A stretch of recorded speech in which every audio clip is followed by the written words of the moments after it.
व्यास जी भागवत का भाष्य तैयार कर रहे थे तो उन्होंने लिखा है भागवत में,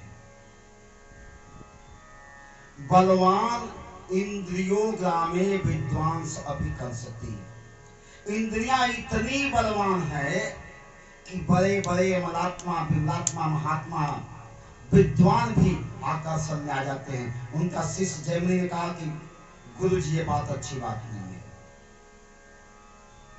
देखिए व्यासमी और गोस्वामी जी में अंतर था।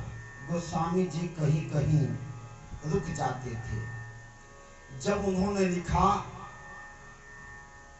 बालकांड में धरे ने काहू थी, सबके मन मन से अरे ये लिखते ही उन्होंने बंद कर दिया। कहा कि अरे मैंने ये क्या लिख दिया।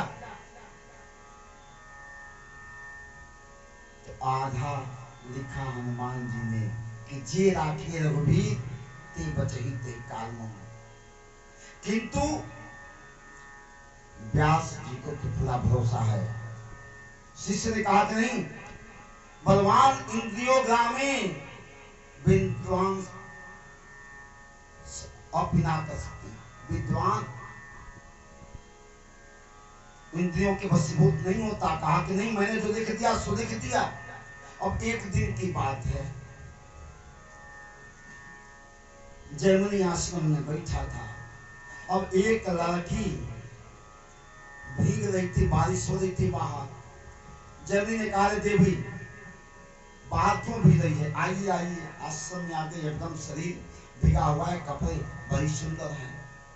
और पूछा कि ठीक बताइए कि आपका विवाह हुआ है कि नहीं। तो ब्रह्मचारी को क्या आवश्यकता है। लड़की ने कहा कि नहीं। अच्छा क्यों नहीं, अब तक तो कोई लड़का मुझसे विवाह ही नहीं कराया। क्यों? क्योंकि मेरे पिता ने शर्त रखा है कि जो लड़का घोड़ा बन करके मेरी बेटी को पीठ पर बैठा करके अंबिका देवी का दर्शन कराएगा, उसी लड़के से मैं अपनी लड़की का विवाह करूंगा। और महाराज जी मैंने तो शर्त रखा है कि जो लड़का घोड़ा बनेगा मुझे पीठ पर बैठाएगा, मैं उसके मुंह में कालिख लगाऊंगी, तब अंबिका जी का दर्शन करूंगी, उसी लड़के से विवाह करूंगी। अब जैमिनी सोच रही कि अब इतनी सुंदर लड़की मिलने वाली कहाँ है साधु को। कहा कि देखो ऐसे तो मेरा विवाह करने का एकदम इरादा नहीं है, फिर तुमको देखकर दया आ गया। कहा कि तो ठीक है।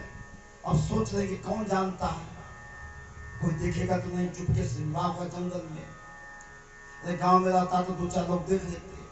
अब गई कहीं से कोयला लाई, जैमिनी इसी के मुंह में पोत दिया, घोड़ा बना दिया, बैठ गई पीठ पर।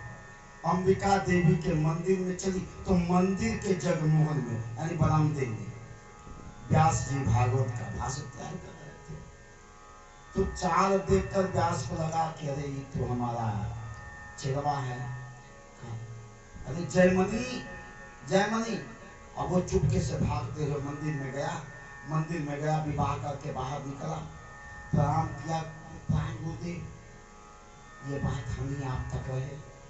उन्होंने कहा कि ये तो ठीक है जयमनी, ये बताओ बलवान इंद्रियो ग्रामे विद्वान सभी कर सकती या ना कर सकती। अच्छा ये बताओ तो लड़की बाहर भीग रही थी, तुमसे क्या मतलब। अच्छा बुला लिए तो वो कुंवारी है कि विवाहित है ये जानने की तुम्हारी क्या इच्छा थी। अच्छा कुंवारी है तो विवाह करने का ठेका तुमने क्यों दे दिया। एक से एक महात्मा अमलात्मा विमलात्मा इस इंद्रियों के